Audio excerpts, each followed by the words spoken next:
오늘 우리는 세 가지 본문을 같이 읽었습니다. 여러분이 아마 익히 잘 아시고 계신 본문이라고 생각을 합니다. 나병 환자를 예수님이 치유하신 본문과 그리고 백부장의 하인을 예수님이 말씀으로 치유하신 본문, 그리고 베드로의 장모를 예수님께서 그 열병을 치유하신 장면, 이 세 가지 장면을 보았습니다. 이 세 가지 장면을 통해서 오늘 우리에게 주님께서 들려주시는 메시지를 함께 듣고자 합니다. 제목은 산에서 내려오신 예수님이라고 잡았습니다. 오늘 본문에 보면 예수님께서 한 가지 일을 행하실 때마다 조금씩 무엇인가 앞으로 진행해 가는 것을 말씀에서 볼 수가 있습니다. 1절에 보니까 예수께서 산에서 내려오셨습니다. 이것은 우리가 지금까지 들었던 마태복음 5장에서 7장까지는 예수님께서 갈릴리의 북쪽에 있는 한 산 위에서 예수님께서 말씀을 전하셨죠. 그 산에서 말씀을 전하시기를 다 마치신 후에 예수님께서 산에서 내려오신 것입니다. 두 번째 5절 말씀 보니까 이번에 예수님께서 가버나움에 들어가시는 장면이 나옵니다. 저는 눈에 선합니다. 예수님께서 말씀을 전하셨던 그 산상수훈이 있었던 그 산 비탈에 따라서 쭉 내려오면은 이 가버나움이 그 아래 펼쳐져 있어요. 이 바닷가에 있는 도시가 되겠습니다. 그 가버나움으로 예수님이 두 번째로 이제 들어가시는 장면이 오늘 성경 말씀에 기록이 되어 있습니다. 세 번째는요, 이 가버나움 안에 들어가게 되면 그 마을 안쪽에 집이 있는데 여러 집들 중에 베드로의 집이 그곳에 있었습니다. 원래 베드로는 벳세다 출신입니다. 그래서 이 가버나움에서 한 10여 킬로 떨어진 곳에 그가 살고 있었는데 아마 예수님과 함께 공동 목회 사역을 하면서 벳세다에서 바닷가에 더 가까운 가버나움으로 옮겨서 살고 있었던 모양입니다. 이렇게 예수님께서 산에서 내려오셨고 그리고 가버나움으로 들어가셨고 그리고 가버나움에서도 베드로의 집에 들어가는 장면까지가 이렇게 연결이 되는 것을 볼 수 있습니다.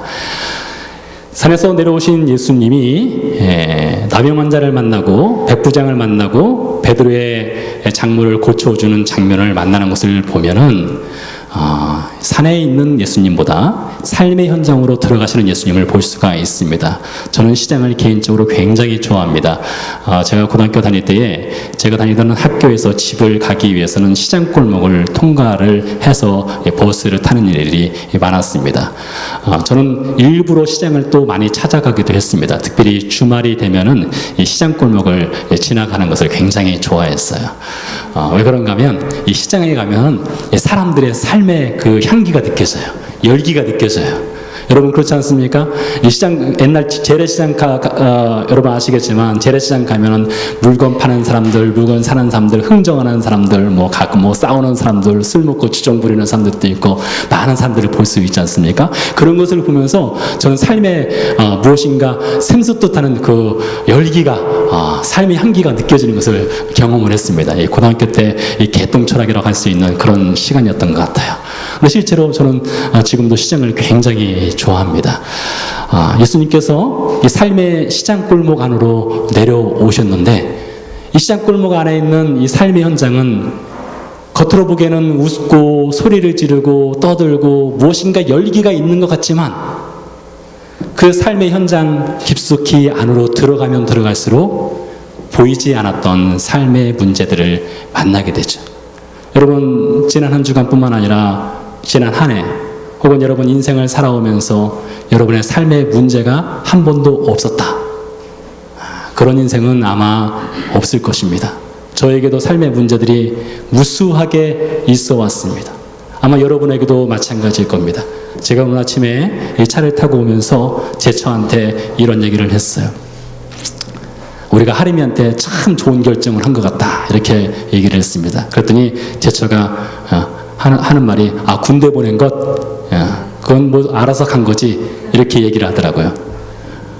그것이 아니라 다른 결정이라고 말했습니다. 무엇인가 하면 제가 지난 10월 달부터 제 마음에 아주 굳게 결정한 것이 있습니다.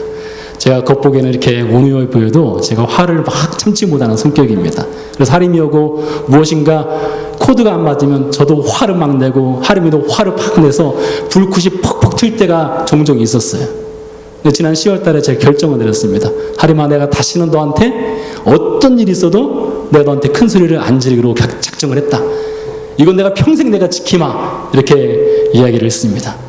물론 그 뒤에 위기가 몇 번 있었어요. 몇 번의 위기가 있었는데 위기를 잘 이겨냈습니다.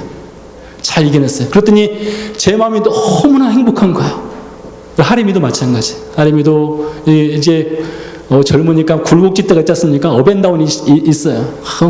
분명히 혼내야 될 때도 있고 또 소리를 질러야 될 때도 있는데 아빠가 소리를 안 지르니까요, 얘가 촛불 꺼지듯이 확 했다가 확 꺼져버려요. 그러면서 관계가 얼마나 좋아지는지 몰라요. 진작 그럴걸.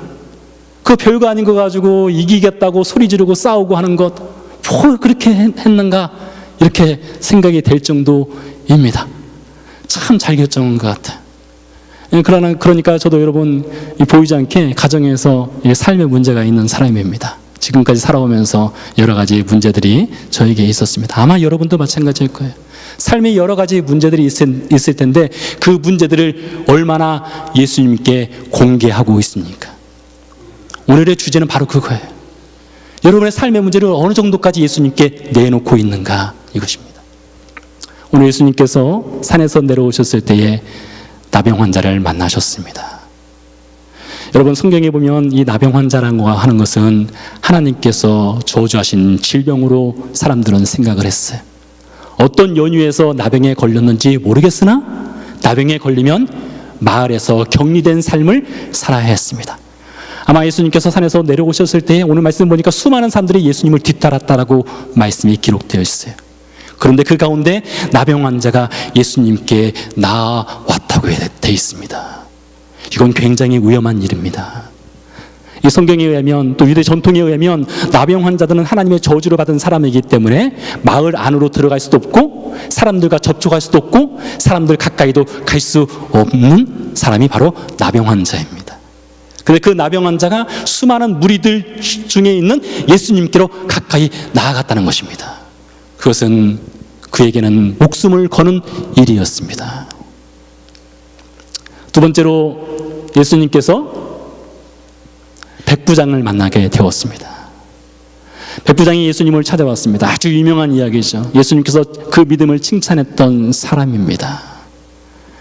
예수님께 나와서 내 하인이 중풍병에 걸렸으니 와서 이렇게 말했죠. 내 하인이 중풍병에 걸렸으니 주님 치유해 주십시오 했더니 예수님이 그래, 내가 가서 치유해 주마.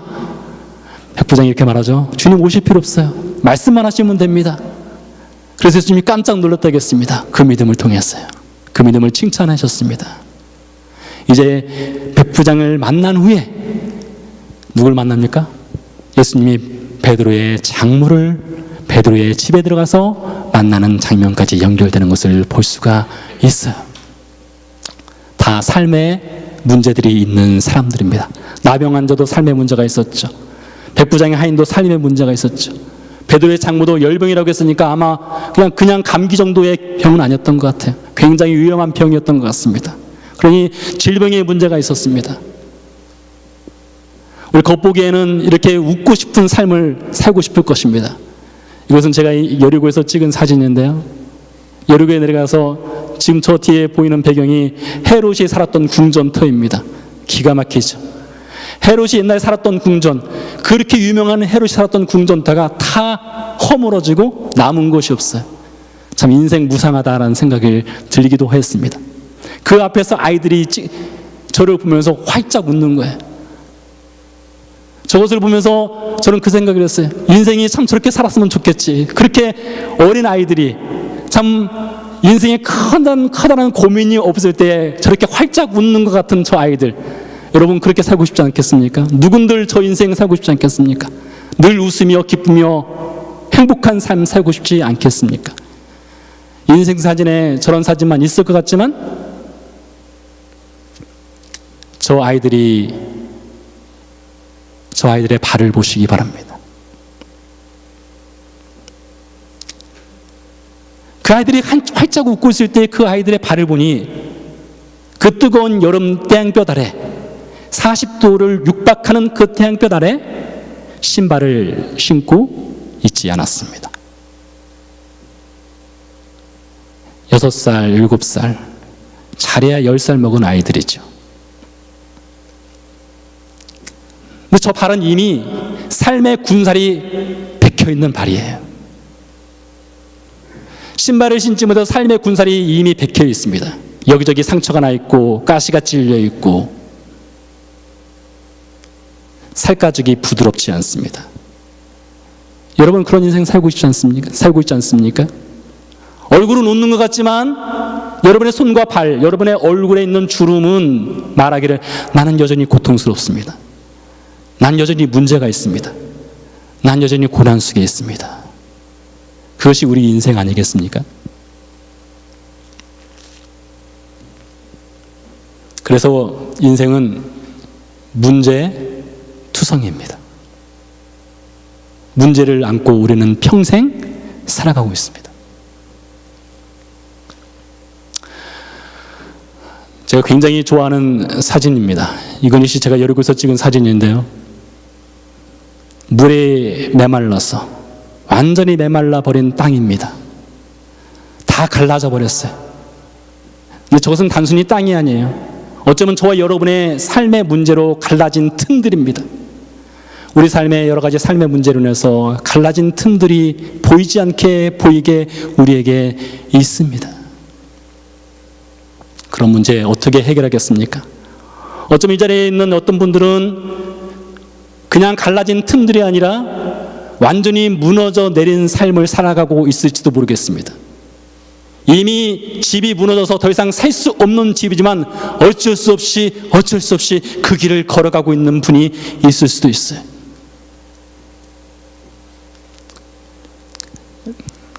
저에게는 아버지가 있었습니다.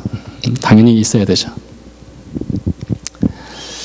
돌이켜보니까 저와 아버지와 이렇게 손잡고 개인적으로 같이 어깨동무하거나 손을 잡거나 마주보거나 하면서 찍은 사진이 한 장도 없어요.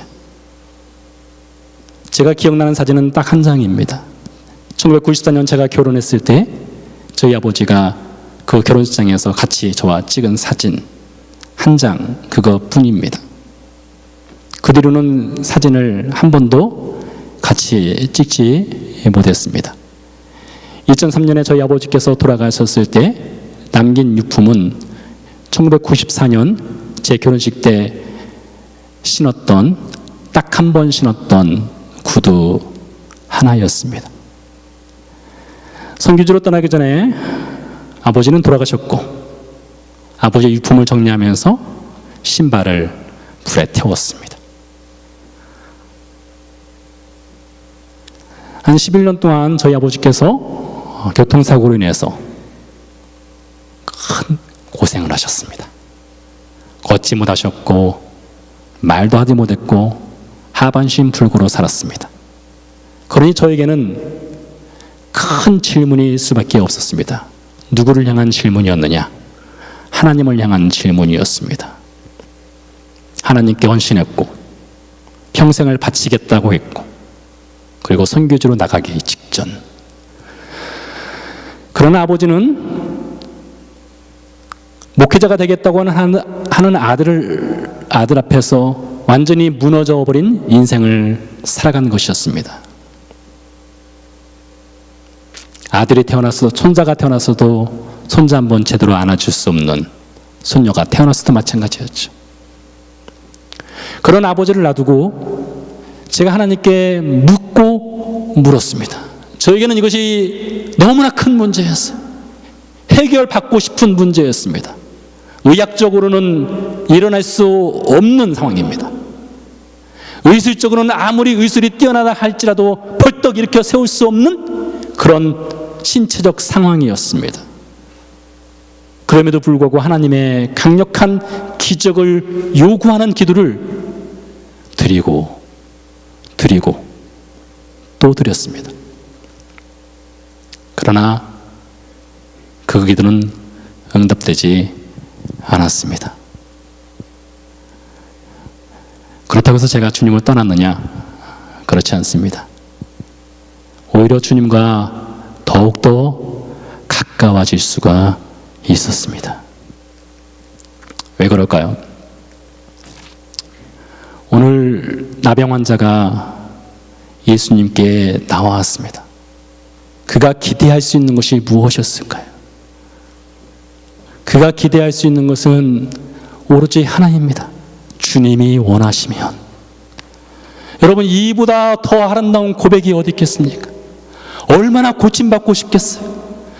그 본인도 마을 밖에 격리된 삶을 이제 다 정리하고 마을 안으로 들어가서, 집 안으로 들어가서 가족들과 함께 먹고 마시며 살고 싶지 않겠습니까? 그러나 오늘 나병 환자가 주님께 간구한 것은 주님이 원하시면 저를 깨끗게 할 수 있습니다. 주님이 원치 않으면 저는 이대로 살아가겠습니다. 나병 환자에게는 자신의 몸이 고쳐지느냐, 고쳐지지 않느냐, 그것보다 더 중요한 것은 주님이 원하시느냐, 그것이었어요. 제가 깨달은 것이 바로 그것이었어요. 무릎을 꿇고 아버지를 위해서 기도하면서 처음에는 고쳐주셔야 됩니다. 살려내셔야 됩니다. 일으켜 세우셔야 됩니다. 그랬던 기도가 주님이 원하시면, 주님이 원하시면. 백부장이 나와서 간구했죠. 사실 백부장 입장에서 그 하인 있으나 없으나 백부장이 큰 무슨 손해가 있겠습니까? 옛날 노예는 사고 파는 존재 아니겠습니까? 물건은 아니겠습니까? 유통기한이 있는 것이 아니겠습니까? 그러나 백부장이 주님께 나와서 간구했습니다. 살려주세요 라고 간구했어요.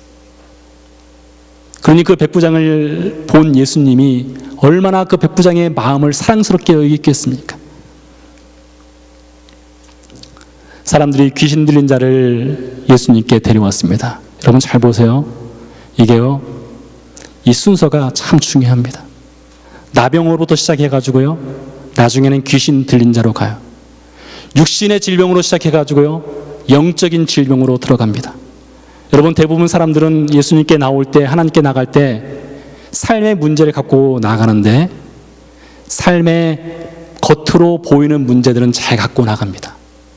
그러나 그 내면 깊이 있는 아직 해결되지 못한 영적인 문제를 갖고 예수님께 나아가는 것은 결코 쉽지 않습니다. 그러나 오늘 말씀의 순서를 보면은 단계가 있습니다. 마치 계단을 올라가는 것 같아요. 산에서 내려오시고 가버나움으로 들어가시고 집으로 들어가시는 것처럼 처음에는 육신의 질병을 갖고 주님께 나오지만 나중에는 영적인 질병의 문제를 갖고 주님께 나아가는 사람들을 볼 수가 있어요. 여러분, 오늘 주님께서 우리에게 들려주시는 메시지가 바로 그것이에요. 저와 여러분이 주님께 나아갈 때에 육신의 질병의 문제를 갖고 나갈 수가 있습니다. 재정적인 문제를 갖고 나갈 수 있습니다. 부부관계의 문제를 갖고 나갈 수도 있습니다. 이웃과의 관계의 문제를 갖고 나갈 수 있고 친구 간의 문제를 갖고 나갈 수도 있습니다. 그러나 그것보다 한 단계 더 깊이 들어가서 여러분과 저에게 있는 아직 해결받지 못한 영적인 문제가 있다면 그 영적인 문제를 주님께 내어놓을 필요성이 있다는 것입니다. 주님이 가만히 계시는 분이 아니십니다. 예수님께서 손을 내밀어 그에게 대셨다고 했습니다. 의사가 환자 만지는 것은 당연한 것이 아니겠습니까? 환자에게 고름이 있다고 해가지고 고름 만지지 않는 의사? 그럼 의사의 자격이 없는 것이죠. 그러나 나병 환자에게 손을 댄다는 것은 다른 의미가 있습니다. 나병 환자에게 손을 댄다는 것은 성경에 의하면 예수님이 부정해지는 것입니다. 부정한 사람과 동일하게 되는 것이에요. 그가 부정한 사람이 되는 것입니다. 그러나 예수님 그 문제를 갖고 온 사람에게 손을 내밀어서 대셨습니다. 어떻게 하셨습니까? 말씀으로 치유하셨습니다. 또 어떻게 하셨습니까? 그의 손을 만져주셨습니다. 어쩌면 저에게는 제가 아버지를 위해서 아버지의 삶을 놓고 회복을 놓고 기도했을 때 하나님께서 만져주신 것은 제 마음이었던 것 같아요. 저를 회복시켜 주신 것 같아요. 주님이 원하시는 삶, 주님이 원하시면, 제가 원함이 아니라 주님이 원하면 그것을 기꺼이 수용하고 기꺼이 순종하고 기꺼이 받아들일 수 있는 그 믿음의 영역을 더 입혀주신 것 같아요. 그리고 그 체력을 길러주신 것 같아요. 마찬가지입니다. 주님께서 여러분도 마찬가지예요. 여러분이 주님 앞에 나아갈 때마다 여러분의 삶의 문제를 갖고 나가고 영적인 문제를 갖고 나가면 나갈수록 주님께서 여러분의 믿음의 체력을 강화시켜 주셔요. 여러분, 겉보기에는 모두가 다 평안한 것 같지만은 그렇지 않습니다. 제가 알지 못하는 여러분의 개인적인 삶의 문제들을 얼마나 많이 있겠습니까? 어제와 오늘 눈이 내렸습니다. 아마 제가 이 캔자스에 와서 본 눈 중에 이처럼 아름다운 눈이 있을까 싶을 정도입니다. 예, 길거리 청소하는 건 힘들고 또 지저분할 수도 있겠지만 적어도 어제와 오늘은 너무나 아름다워요. 제가 보니까 왜 아름다운가 봤더니 이 눈이 내릴 때에 약간 눈이 물을 먹었어요. 그래서 이 나뭇가지에 쌓인 눈이 마치 나뭇가지를 덮어버린 것처럼 그냥 떨어지지 않고 나뭇가지를 완전히 덮어버렸어요. 그러니 이처럼 아름다운 또 눈이 있을까 싶습니다. 그러나 여러분, 오늘이 지나고 내일이 지나면 가지가에 쌓였던 그 눈이 완전히 사라집니다. 그러면 무엇이 남을까요? 가지밖에 안 남아요. 앙상한 가지만 남아요. 앙상한 가지만 남습니다. 여러분 인생이 혹시 그럴 수 있습니다. 혹 앙상한 가지만 남아있지만 겉보기에는 무엇인가로 이렇게 덮어서 그것이 보이지 않게 보이려고 할 수가 있습니다. 그렇지만 여러분, 오늘 주님께 그 문제를 갖고 나가시기 바랍니다. 주님께서 여러분의 집 문 밖에 계시는 분일 수도 있어요. 혹은 여러분 집들 안에 계신 분일 수도 있습니다. 그러나 예수님께서는 여러분의 문제 문을 열기를 원합니다. 여러분의 인생의 문제의 문을 열기를 원해요. 여러분의 인생의 문제의 문을 열고 주님께서 그 문제 안으로 들어오시게 되면 여러분도 이렇게 고백할 수가 있습니다. 주님이 원하시면 해주십시오. 주님께서 무슨 답을 주실까요? 오늘 마지막 절에 이렇게 말하고 있습니다. 우리의 연약함과 우리의 병을 그분의 어깨에 짊어지셨다 했습니다. 여러분의 삶의 문제를 주님께 내어놓으면 내어놓을수록 우리 주님은 그 삶의 문제를 그분의 어깨에 짊어주시는 분이십니다. 우리 다 같이 일어나서 찬양 드리고 기도하겠습니다.